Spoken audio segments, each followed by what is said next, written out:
Assalamualaikum warahmatullahi wabarakatuh. Salam dan bahagia. Video ini dibuat untuk menyelesaikan tugas akhir semester mata kuliah Psikologi Industri.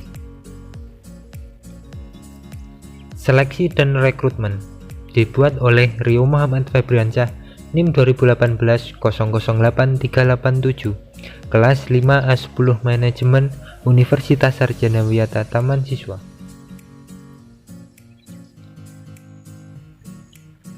Yang pertama, rekrutmen. Rekrutmen merupakan praktik yang dilakukan organisasi dengan tujuan untuk mengidentifikasi dan memikat pegawai yang potensial. Umumnya, aktivitas rekrutmen dibagi menjadi 3. Yang pertama, jumlah yang melamar lowongan. Kedua, jenis orang yang melamar pekerjaan. Dan yang terakhir, kemungkinan mereka menerima posisi yang ditawarkan.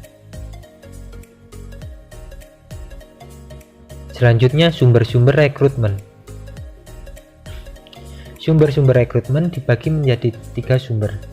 Yang pertama, ada rekrutmen internal. Kedua, rekrutmen eksternal. Dan yang ketiga, rekrutmen non-tradisional. Yang pertama, sumber rekrutmen internal.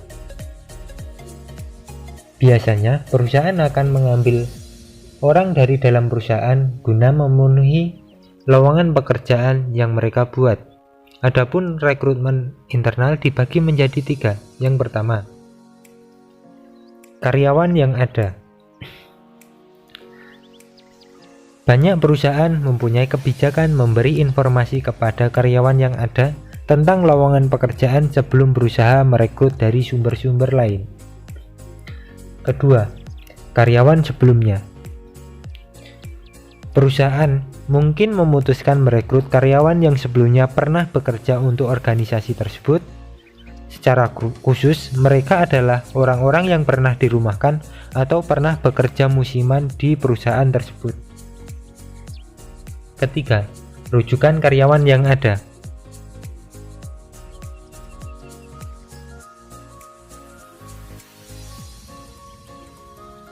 Selanjutnya, sumber rekrutmen eksternal.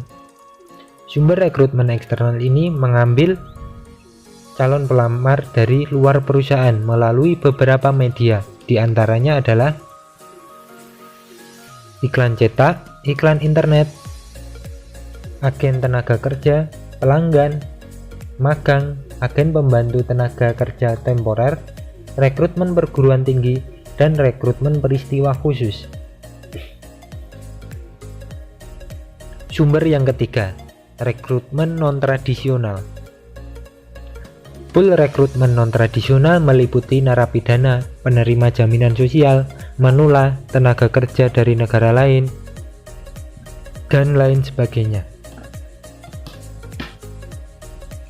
Meskipun pool tenaga kerja non-tradisional merupakan sumber tenaga kerja yang bermanfaat, namun tenaga kerja ini lebih kurang pengalaman dan pendidikan, serta mungkin kekurangan keterampilan sosial, dan perlu untuk berinteraksi dengan pelanggan dan rekan kerja yang efektif. Selanjutnya, ada alternatif terhadap rekrutmen. Beberapa alternatif terhadap rekrutmen diantaranya mensubkontrakkan pekerjaan, membuat kerja paruh waktu, mereorganisasi dan mekanisasi pekerjaan, mengenalkan jam kerja fleksibel, menggunakan mahasiswa yang PKL, dan yang terakhir, memanfaatkan lembur. Selanjutnya yaitu seleksi. Seleksi merupakan proses di mana organisasi berusaha mengidentifikasi pelamar dengan pengetahuan, keterampilan, kemampuan, dan kebutuhan yang diperlukan untuk membantu organisasi mencapai sasarannya. Menurut No tahun 2006. Selanjutnya, metode seleksi. Ada 3 metode seleksi, diantaranya yang pertama, Wawancara.